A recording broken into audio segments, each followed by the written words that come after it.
Okay, the motor's on the stand by itself now. I took it off the engine hoist there, the hook, because it needs to be relatively solid to attack this job, which is changing the timing belt. That seems fairly loose. This motor does not have a tensioning cam or roller or anything like that. This is the new Mercury brand timing belt. So first thing I'm going to do is with 10 millimeter, I'm going to take off 4 bolts here, and here, and here. I'll get the cover off. Okay, the 4 bolts. Oops, 4 bolts are off, so the cover comes off. Nothing special about that. Set that down there. We're gonna have to take the nut off and maybe use a puller. Probably use a puller. We've got to get the flywheel off. One thing that's recommended is get this sensor here off, and it's 2 bolts, and it's an 8 millimeter. And that one's actually loose enough to turn by hand. So we'll take this off and lay it aside.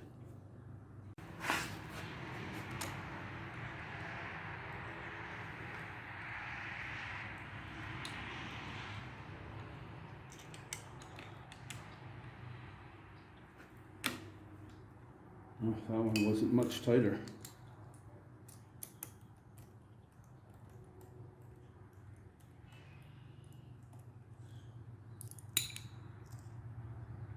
No washers. No washers. Okay, very good. Lay that aside. Now, I bought a special socket for that.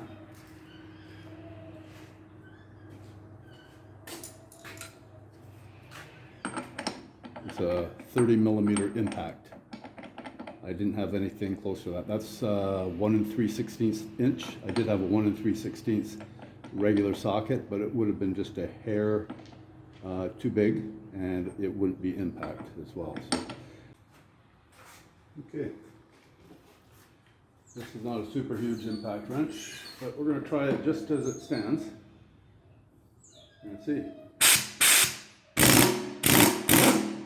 Spun it off. Okay.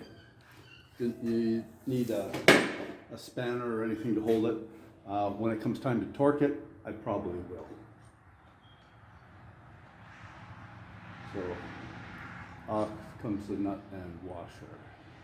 Nothing special about those. A little bit of rust underneath. Now I'll see if I can get it off. So you can see the puller is all set up. Right there. Okay, let's see if it works.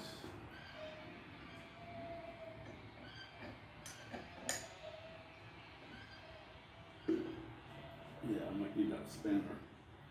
So let's turn the motor over.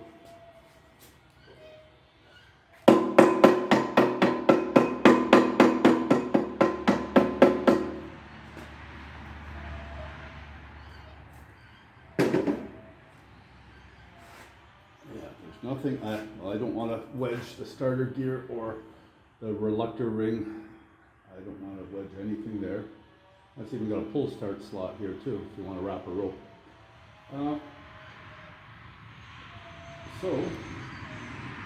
The only other thing I can do is use the impact again. That's what I'll do. Let me get the appropriate socket. Okay, I could use a breaker bar and restrain it, but it's relatively small. I'm using a 14 millimeter socket here, and I have to run it the other way. Let's make sure everything's in line. Crank that one down a little more. Yeah, well,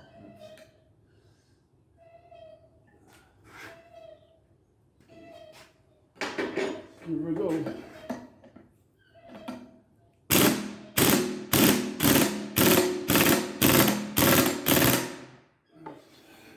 bit. I did grease the tip, the boom, it just popped. Bingo.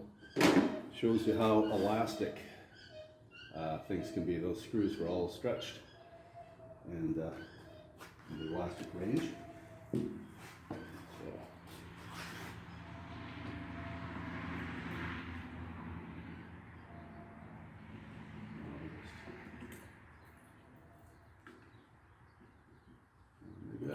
maybe I need to, oh, it's lifting off. Just a little, there's a little drag on the key. I could just lift this whole thing off.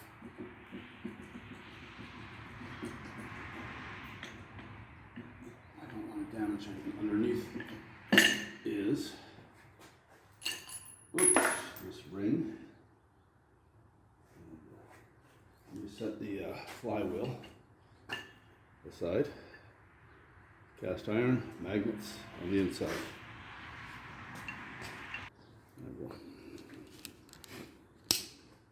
So oops.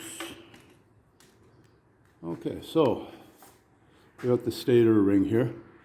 And as I understand, these three screws, this one, and this one need to come out, and this will lift off. What I will also do is have to possibly unplug that. Unless I can hang that, maybe I'll hang this to the one side.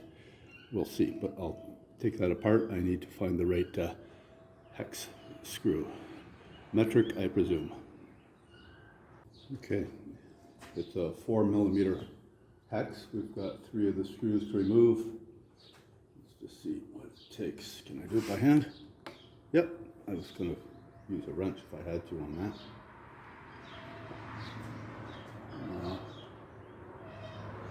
I'm wondering here, I won't have to mark this as far as orientation. I just have to remember the cable. The only way it can go in is for this harness or cable to be out the side of the motor. And that's actually the left side or the port side of the motor. Bingo. Okay. We've got a key. The key is still in the crankshaft. And probably not going to take that out, but I'll be very carefully cleaning the taper on the crankshaft and on the flywheel when I reassemble. So we've got 3 screws here. I'll put those away where it's safe.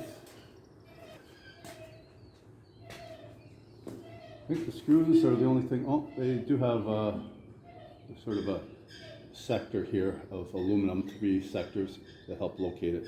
So I don't really want to hang this, but oh, sorry about that. I'm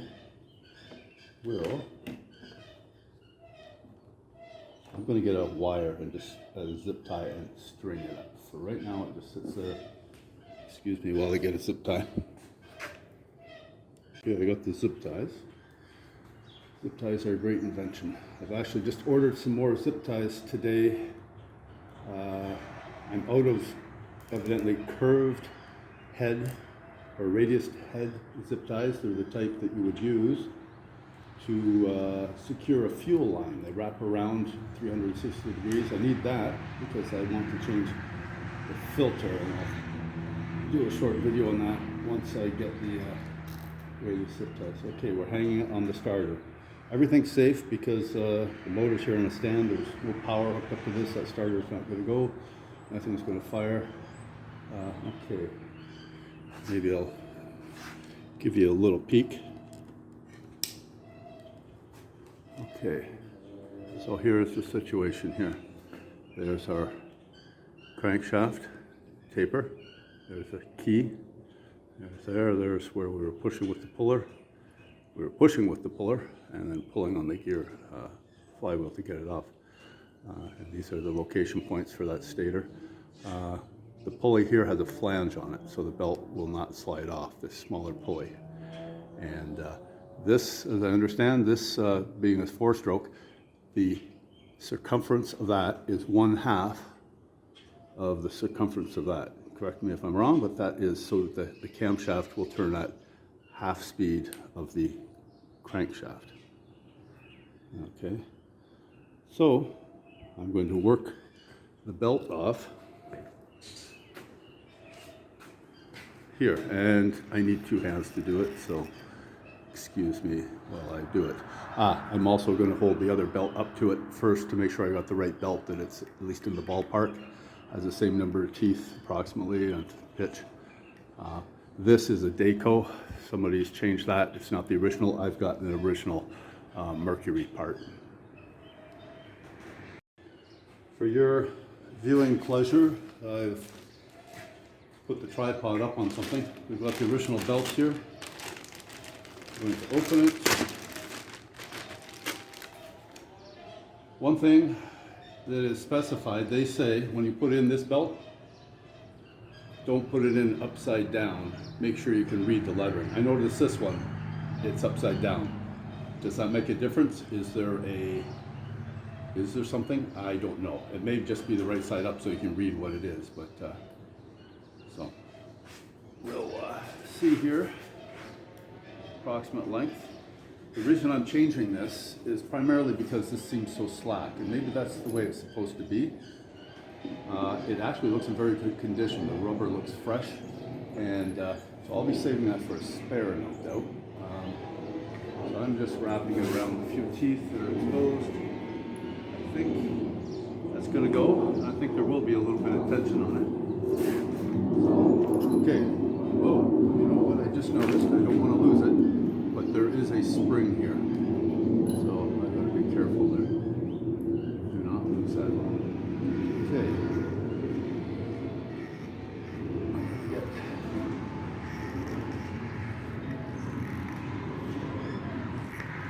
Working it up with my fingernails.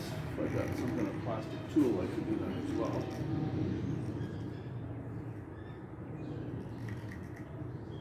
Oh boy, glad I stopped. There's a timing, little arrow right here, embedded, it's cast in, and it is to line up with another line right there, and et cetera, et cetera. So I don't have the plugs out. I am going to remove some or all the spark plugs. I don't want to have to necessarily remove them all, but at least a couple, so I can get it off compression and get this stroke, this around almost 180 degrees, so that thing aligns with the mark on the block, and there's supposed to be one over here also. So I might have to get up on a stool myself to see that. We must maintain that position. We must maintain that position. Actually, there's an arrow there. That's the arrow right there. Interesting. Okay, stand by. Okay, I'm a bit of a lazy bum, or maybe a lazy hobo, if you want to call me that. If I am purportedly an old hobo, I put the washer and nut back on the crankshaft, and I just turned it, and I just had to turn a quarter turn. It turned out the arrow I was looking for was here, and now it's lined up over there. I'll show you in a moment. And it's sat there for a while, so I know the pressure is bled off. I've located the timing mark over on this pulley as well. We'll show you that. Oops, that's the wrong way for the camera. Okay, so right here, there I just marked it with a pencil. There's a little arrow cast in. And down in here, I put a little dab of white. You can barely see there's a little arrow on the aluminum block. And over here, they've got a notch in the pulley, and then a little pointer here cast in the block. That's slightly off. It's sort of like off half a little notch. But basically now I know where they should be, and we're not going to let this move as I take the belt off. Anyway, so here goes. It has to come off this end. The other end has that flange on it. This is very simple in that there's one camshaft. If it was a multi-cam device, I'd have to line up marks on all of them and make sure they don't move. And in some cases, the belt, from what I see from some videos,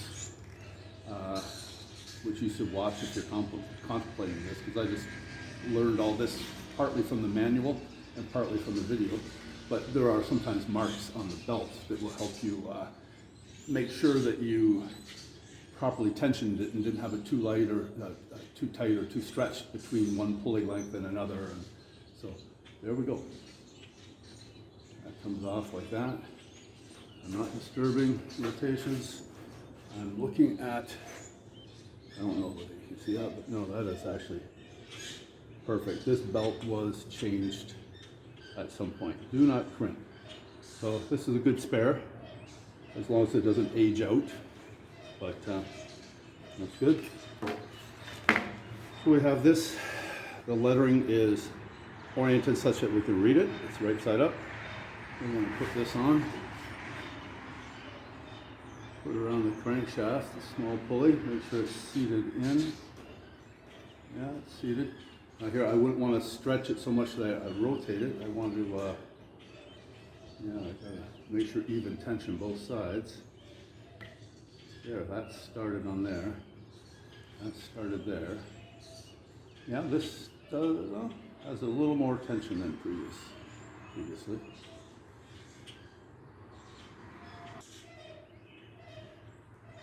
There we go.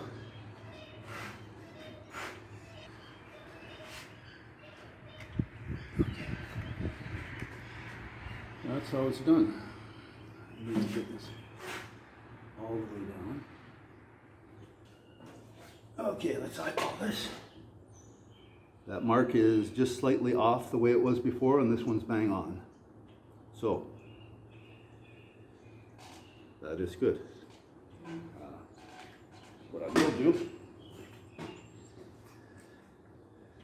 would be easier if I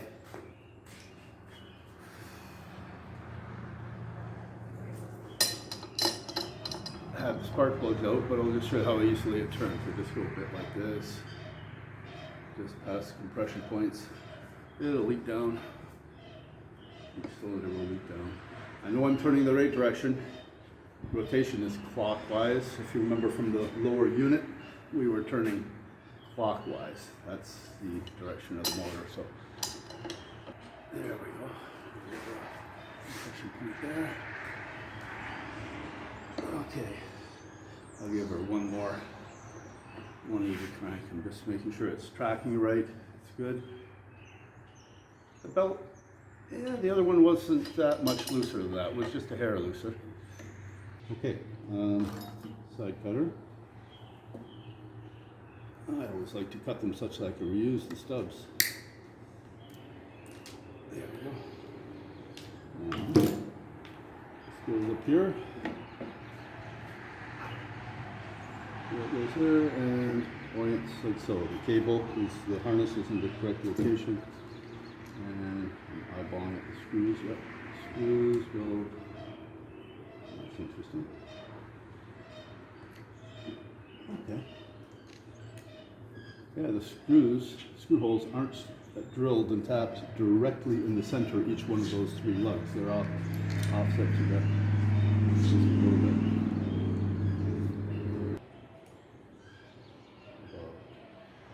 About that much. We'll go back and we'll give her the works. This is total. I don't want to go too much. And this one. Okay, very good. All is clean. I need to bust this nut loose. Well, I have a method for that.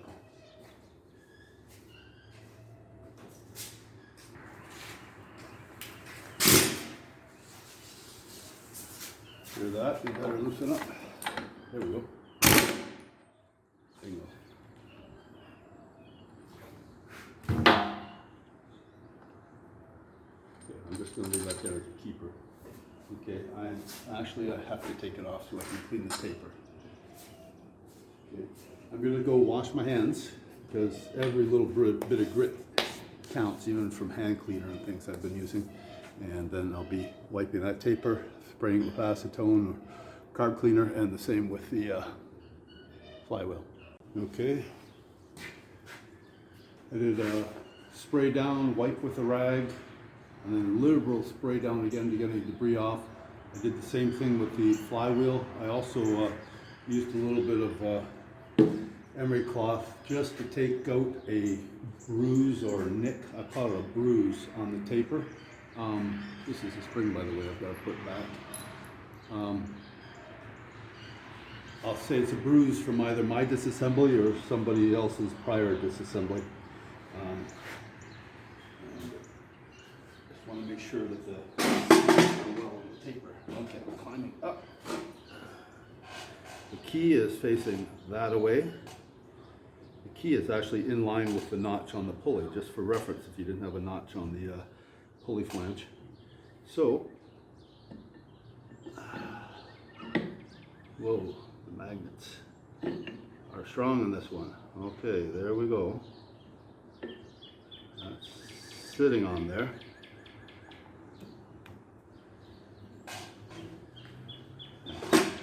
This is supposed to be torqued to 155 Newton meters. That's a fairly substantial value. And I don't know if this is a good idea or not. I don't want to cockeye it. Because really the screw, the nut should do the torquing. It will actually be central to the cone. Whereas if I whack here, it would do it just a little bit, you know, fractions, we'll say microns, you know, a tenth, or as far as like a 10,000th of an inch, or a tenth. Yeah, good concept. Now, my real thing is I do not have a spanner that fits in any of these holes.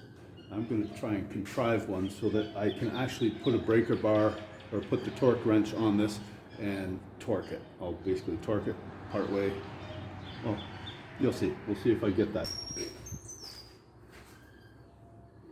Okay, for torquing it, this is the method I've come up with.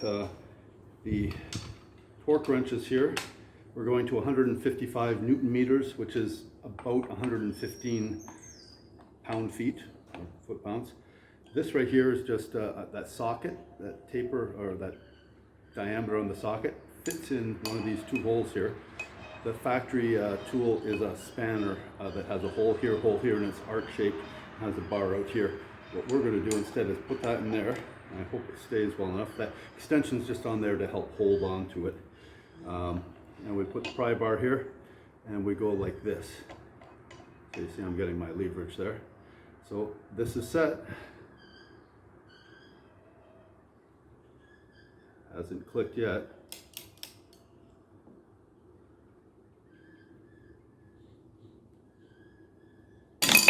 Yep, okay, it jumped out. No harm done though. Still has not clicked over. If I could, I would get a slightly larger diameter to put in there of bar stock. I don't want to poke it too far through. I could have just used the extension, but if I poke it through, I'm touching the stator. I don't even want to drag across the top of the stator. I might damage something. So this shoulder here keeps it from going in too far. So let's try this. Here I am standing precariously on a stool, and I don't like that angle for my muscle power. Let's try here. Feels like it's starting to give. There we go.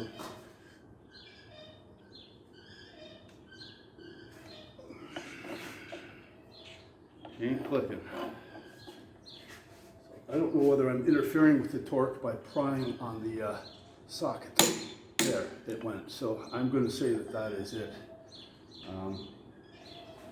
That's the best way to know. So that should be it.